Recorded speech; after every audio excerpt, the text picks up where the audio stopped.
Hello everyone, good morning. আশা করি তোমরা যে যেখান থেকে আমার ভিডিওটা দেখছো সকলে খুব খুব ভালো আছো। আমিও বেশ ভালো আছি।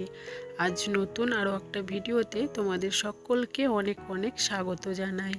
তো ব্লগের শুরুতেই বড়দের প্রণাম আর ছোটদের ভালোবাসা জানিয়ে আজকের ভিডিও শুরু করছি। আজকে হচ্ছে মঙ্গলবার আর এখন ঘড়িতে সময় সকাল 7:30। আজকে আমি সকাল সকাল ঘুম থেকে উঠে সকালের সব কাজকর্ম সেরে নিয়েছি, তবে এখনও খাওয়া হয়নি, কিছুই খাওয়া হয়নি এখনও। এই যে মেয়ে এইমাত্র ঘুম থেকে উঠলো, তো মামামকে আমি ঘুম থেকে তুলিয়ে সোয়েটার, মোজা, প্যাপান সব পরিয়ে দিলাম, আর সেই সঙ্গে বিছানাটাও গোছগাছ করে রেখে দিলাম। তো তারপরে চলে এসেছি রান্নাঘরে, এখন জলটা গরম করে নিচ্ছি। মেয়েকে খাবার খাওয়াবো ওই জন্য, আর এই গরম জল দিয়ে এই মেয়েকে মুখটা মুছিয়ে দেবো। ওই জন্য এই যে ফ্লাক্সে গরম জল ভরে রেখে দিলাম, আর যে বাকি জলটুকু রাখলাম ওই জলটুকু দিয়ে মেয়েকে মুখ, চোখ, তারপরে হাত আর পাটা একটু মুছিয়ে দেব। মেয়েকে ফ্রেশ করিয়ে দিলাম। আর এই যে দেখো আমার শাশুড়ি মা সকালবেলায় পাঁপড় ভেজেছে, পাঁপড় ভাজা দিয়ে সবাই চা মুড়ি খাচ্ছে। তো পাঁপড় ভাজাটা হচ্ছে না আমার মেয়ের একদম ফেভারিট, মানে পাঁপড় ভাজা দেখলেই ওকে খেতেই হবে। তো মামামকে এখনও কোনো খাবার খাওয়াইনি আমি, মানে পাঁপড় ভাজা দেখেছে তো মা ওকে দুটো দিয়েছে। তো মামামের এখন পাঁপড় ভাজা খাওয়া হয়ে গেছে, আর এইদিকে আমি খাবারটাও রেডি করে নিয়েছি। তো মামামকে সকালে খাওয়াচ্ছি আমি চিড়ে চিড়ে দুধ দিয়েছি একটু, আর একটু কলা অ্যাড করেছি, দিয়ে মামামকে এখন খাওয়াচ্ছি। আর ওকে এই যে আঙিনার মধ্যে নিয়ে এগুলো ঘুরু ঘুরু করে খাওয়াচ্ছি, নইলে তো কিছুতেই খাবে না, একটা জায়গায় বসে কিছুতেই খাবে না। আর আজকে ওয়েদারটা একদমই খারাপ, দেখো মেঘলা মেঘলা হয়ে আছে, এতটা বেলা হয়েছে তবুও কিন্তু রোদের কোনো চেষ্টা নেই। তো আজকে ওয়েদারটা একদমই মেঘলা। মেয়েকে খাবারটা খাইয়ে দিয়েছি, আর এখন আঙিনার মধ্যে নামিয়ে দিয়েছি, ও এখন এইভাবে খেলা করবে। আর আমি এই যে চলে এসেছি ঘরে, কিছু জামা কাপড় ছিল সেগুলোকে ভাঁজ করে ড্রেসিং টেবিলের আলনার মধ্যে রেখে দিচ্ছি। আর এদিকে দেখো আমার শাশুড়ি মা দুটো ব্লাউজ কিনে আনলো, এখনই কিনে আনলো, দিয়ে আমাকে দেখাচ্ছে যে দেখো কালার দুটো কীরকম হয়েছে। এখন যেহেতু শীতকাল, তো শীতকালে এই ফুল হাতা ব্লাউজ আমার শাশুড়ি মা গায়ে দেয়। তো মা একটা নিয়েছে আর আমার জন্য একটা নিয়ে এসেছে। এই যে এইটা হচ্ছে মায়ের, এই যে পিঙ্ক কালারের, এটা লাইটের জন্য কালারটা বোঝা যাচ্ছে না, আর এই রেড কালারেরটা আমার জন্য নিয়ে এসেছে। তো ব্লাউজ দুটো রেখে দিলাম, এখন সেলাই করার সময় নেই। সেলাই বলতে যে হুকগুলো রয়েছে একদমই ঢেলা ঢেলা, তো হুকগুলো একটু সেলাই করতে হবে, তো ভাবলাম পরে করব, একটু রেখে দিলাম। তারপরে চলে এসেছি ছাদে, এই যে বাসি সকালে নাইটিটা কেচে দেওয়া হয়নি, বাথরুমে তুলেই রেখেছিলাম, মনেই ছিল না। মানে মেয়ে তখন ঘুম থেকে উঠে গেছিলো, তো তাড়াতাড়ি এসে মেয়েকে নিয়েছিলাম, দিয়ে নাইটিটা কেচে দিয়েছিলাম, কিন্তু মেলে দেওয়া হয়নি ছাদে। তো নাইটিটা এখন মেলে দিলাম। আর তারপরে দেখো এখানে আমার শাশুড়িমা কিছু শাক লাগিয়েছে, আর ওই বস্তায়, তারপরে ওই টিনটার মধ্যে রয়েছে ড্রাগন গাছ, তো সেগুলো একটু দেখছিলাম যে জল দিতে হবে কি না, কারণ আগের দিন জল দেওয়া হয়নি, তো একটু জল দিতে হবে। তো একটু পরে আমি একটু বালতি নিয়ে এসে জল দেবো, কারণ এখন তো আর বালতি আনা হয়নি। তো এখানে রয়েছে শাক, এখানে লাফা শাক লাগিয়েছে আমার শাশুড়ি মা লাগিয়েছে। তো গাছগুলো দেখো কত সুন্দর হয়েছে, এই শাকগুলো খুব সুন্দর হয়েছে। তো এখানে কয়েকটা ঘাস হয়েছে, তো আমি এই ঘাসগুলোকে তুলে ফেলে দিচ্ছিলাম, কারণ ঘাসগুলো থাকলে না এই শাকগুলো হবে না, ওই জন্য। এই যে দেখো শাকগুলো কত বড় বড় হয়েছে, আর কয়েকটা করে ঘাসও হয়েছে, তো আমি একটু একটু করে ঘাসগুলো তুলে ফেলে দিচ্ছিলাম। অনেকের বাড়িতেই দেখি আঙিনার মধ্যে একটু জায়গা মানে কুঁড়ে নিয়ে তারপরে শাক ফেলে, তো বাড়ির মধ্যে শাক লাগায়, কিন্তু আমাদের বাড়িটাতে তো মাটি নেই, মানে আঙিনা পুরোটাই ঢালাই। তো মা এইভাবে শাক লাগিয়েছে, এই যুক্তিটা আমরা একটা বাড়ি থেকেই শিখেছি, তো বেশ ভালোই হয়েছে। ছাদের মধ্যে মাটিটা জমা করে নিয়েছি, তারপরে এর মধ্যে শাকের বীজ ফেলে দিয়েছি, তো বেশ ভালোই শাক হয়েছে। তো আরও শাক হতো, কিন্তু আমাদের বাড়িতে পাখির অত্যাচার খুব, চড়াই পাখির অত্যাচার খুব। তো চড়াই পাখিগুলো না এই শাকগুলো যখন একদমই কচি কচি ছিল তখন পাতাগুলো তুলে তুলে খেয়ে নিয়েছিল, ওই জন্য একটু শাকটা কম হয়েছে, নইলে আরও ঘন হতো। তো তারপরে দেখো এখানে কয়েকটা ফুলের গাছ আমি লাগিয়েছি, তো আজ 1 সপ্তাহ মতো হয়ে গেল, তো সেগুলোই দেখছিলাম যে জল দিতে হবে কিনা। তো এই যে এখানে রঙ্গন গাছ লাগিয়েছি, এই রঙ্গন গাছের কালারটা হচ্ছে রেড কালার। তো আমার রঙ্গন গাছ লাগানোর অনেক দিনের ইচ্ছা ছিল, তো তো ফাইনালি আমি গাছটা লাগিয়েছি, আর এই গাছগুলো আমার শাশুড়ি মায়ের বাজার থেকে কিনে নিয়ে এসেছে। আর এখানে এই যে চন্দ্রমল্লিকা, এর মোটামুটি 1 সপ্তাহ মতো লাগবে ফুটতে, মানে কুড়িগুলো বেশ হলুদ হলুদ হয়ে গেছে। আর এই যে এই গাছটা হচ্ছে ভেন্ডি জবা, গাছটাতেও না পাতা গজিয়েছে। এখন যেহেতু শীতকাল, শীতকালে তো একদম ফুলের বাহার, কারণ শীতকালেই সব থেকে বেশি সুন্দর সুন্দর ফুল ফোটে। তো আরও ইচ্ছে আছে অনেক ফুল গাছ লাগানোর, তো মাঝে একদিন বাজারে যাব, দিয়ে ফুল গাছের চারা কিনে নিয়ে এসে আরও ফুল গাছ লাগাবো। তো এদিকে দেখো আতাটা একদমই পেকে গেছে। তো দাদু আর দিদা এসেছে, আজ 3 দিন হয়ে গেল দাদু আর দিদা এসেছে। তো আমি আতাটা বের করে দিলাম, যে সবাইকে একটু খেতে দিলাম, সবাইকে বের করে খেতে দিলাম আতাটা, কারণ আতাটা পেকে গেছে, আর দুই একদিন থাকলে হয়তো নষ্ট হয়ে যাবে, ওই জন্য সবাইকে দিলাম। তো আমার মামামকে আতা দিলাম, কিন্তু মামা মুখ থেকে বার করে ফেলে দিল, ও খেতেই চাইলো না। তো এদিকে আগের দিনে একটা বেদানা দিয়েছিলাম, তো বেদানাটা ওই যে অর্ধেকটা নয় একটু মতো খেয়েছিল, বাকিটা ছিল। তো এখন বেদানা আর আর কমলা লেবু মেয়েকে এখন খেতে দেব। আমার মেয়ের বেদানা আর কমলা লেবু একদম ফেভারিট এখন হয়ে গেছে। তো এখন তো শীতকাল তো এখন কমলা লেবুরই সময়, শীতকালে সবথেকে বেশি কমলা লেবু বাজারে বিক্রি হয়, আর খেতেও খুব ভালো লাগে। শীতকালীন ফল হচ্ছে কমলা লেবু। তো এই যে মেমমকে এখন বেদানা আর কমলা লেবুটা আমি দেব খেতে। আর আমার মামামের বেদানা কমলা লেবু না রস যে বার করে দেব, কিন্তু রসটা খাবে না, এইভাবে না গোটা গোটা চিবিয়ে খাবে।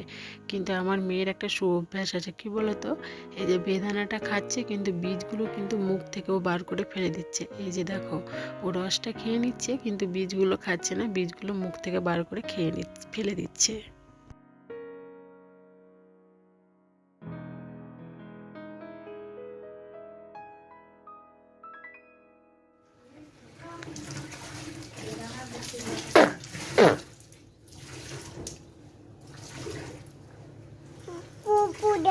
বুবু দেবো তো, বেদানা খাও, বুবু দেবো। আর আমার মেয়ে কমলা লেবু কীভাবে খায় সেটাও তোমাদের একটু দেখিয়ে দিচ্ছি। এই যে দেখো, একটা রোয়া আমি নিয়েছি, তো দুই সাইডে যে সাদা অংশটা, মানে যে সাদা অংশটা থাকে সেটা ফেলে দিলাম, আর এই যে এইভাবে আমি কমলা লেবুটা বার করে নিচ্ছি। তো এইভাবে মেয়ে খাবে, আর ওই যে দেখো সাদা অংশটা ওইটা বার করে আমি ফেলে দেব। আর এই যে দেখো, ও একটু একটু করে তুলে তুলে খুব সুন্দরভাবে খেয়ে নেবে। রসটা বার করে দিলে কিছুতেই রসটা খেতে চায় না, ও এইভাবে চিবিয়ে চিবিয়ে খেতে পছন্দ করে। তো আমার মেয়ে যেভাবে খেতে পছন্দ করে আমি সেইভাবে ওকে খাবারটা দিই।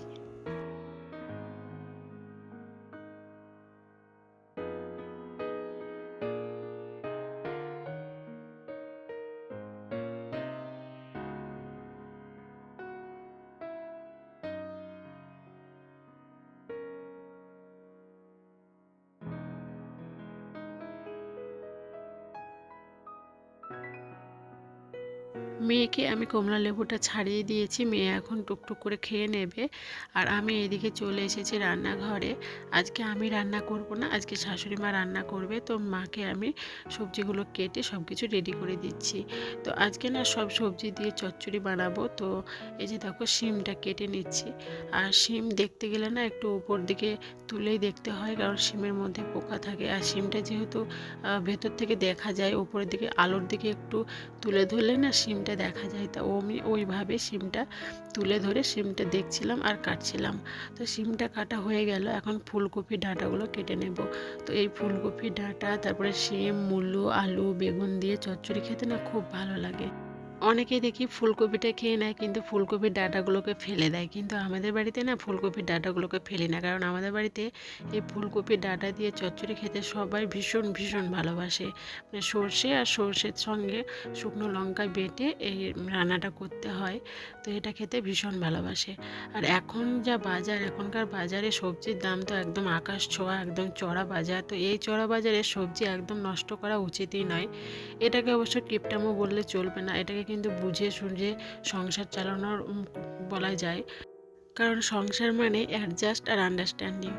তো সংসার করতে গেলে এই দুটো জিনিস অবশ্যই মেনে চলতেই হবে। আর যেহেতু আমার এই সবজিগুলো এইভাবে খাওয়া যায়, তো আমি নষ্ট কেন করবো, তাই না? তো আমার সবজিগুলো কাটা হয়ে গেছে, মাকে রেডি করে দিয়েছি সব কিছু। আর এদিকে টমেটো পেঁয়াজ এটাও কেটে রেডি করে দিলাম, মাছ রান্না করবে ওই জন্য। তো ওদিকে মাকে সব কিছু রেডি করে দিয়ে এখন মামামকে এই যে স্নান করাবো। তো রোদের মধ্যেই বসেছি। আর এই যে দেখো হাতের মধ্যে সরষের তেল নিয়েছি, আর এইভাবে একটু গরম করে নিচ্ছি তেলটা হাতের মধ্যেই দিয়ে মামামকে মাখাবো, মাখিয়ে মামামকে স্নান করাবো।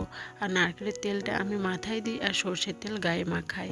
তো এই যে দেখো মামামকে স্নান করানো হয়ে গেছে, এখন একটু মুখে ক্রিম মাখিয়ে মাথাটা আঁচড়ে নেব। তারপরে মামামকে ঘুম পাড়াবো আর তারপরে আমি ফ্রেশ হব, নইলে আমি ফ্রেশ হতেই পারবো না, মানে আমি স্নান করতেই পারবো না। মামামকে ঘুম পাড়াবো তারপরে আমি স্নান করব। আগে না আমি যখন নতুন বিয়ে হয়ে আসলাম তখন কিছুই করতে পারতাম না। তারপরে যখন মাম্মাম আমার কাছে এলো তখন মাম্মামকে জামা পরাতে পারতাম না, স্নান করাতে পারতাম না, ওকে মানে কোলে নিয়ে যে ঘুম পাড়াবো সেটাও পারতাম না। কিন্তু এগুলো আস্তে আস্তে যে কিভাবে শিখে ফেললাম নিজেও জানি না। সংসারের মধ্যে ঢুকে সংসারটা কী জিনিস সেটাও ভালোভাবে বুঝে গেছি। আর শাশুড়িমা যদি না থাকে তো আমি একা হাতে সংসারটাকে খুব ভালোভাবে সামলাতেও পারি, মানে যে কোনো মূল্যে হোক না কেন আমি সংসারটাকে খুব ভালোভাবে সামলাতে পারি। সেই সঙ্গে মেয়েরকেও খুব সুন্দরভাবে সামলাতে পারি, ওকে স্নান করানো, ওকে খাওয়ানো এখন কারোর মানে দরকারই হয় না। আমি এখন নিজে হাতে সব কিছু করতে পারি। এগুলো কেউ না এখন শেখায়নি, এগুলো সব আমার শাশুড়ি মা আমার মামামকে মানুষ করেছে। তো শাশুড়ি মায়ের দেখে আমি সব কিছু শিখে নিয়েছি। এখন আর আমাকে কোনো কিছুই কষ্ট লাগে না, এখন সব কিছু করতে পারি। তো ওইদিকে দেখো দিদা আর দাদুকে মা আগেই খেতে দিয়ে দিয়েছে, কারণ দিদা আর দাদু বিকেলে বাড়ি চলে যাবে। তো এই যে দেখো রেডি হয়ে গেছে, এখন বেরোবে। এই পয়সাটা কে দিল? হুম, ঘরে আছে। এই পয়সাটা কে দিল? অনু পয়সাটা কে দিল? আমাদের বাড়ি যেও, তোমার মাকে বলবে আমি বলছি মানে আমি যাব সেটা বলতে চাচ্ছে। তুমি যাবা, ব্যাগ দিও। আমি ফোনটা দেখে আসি বসে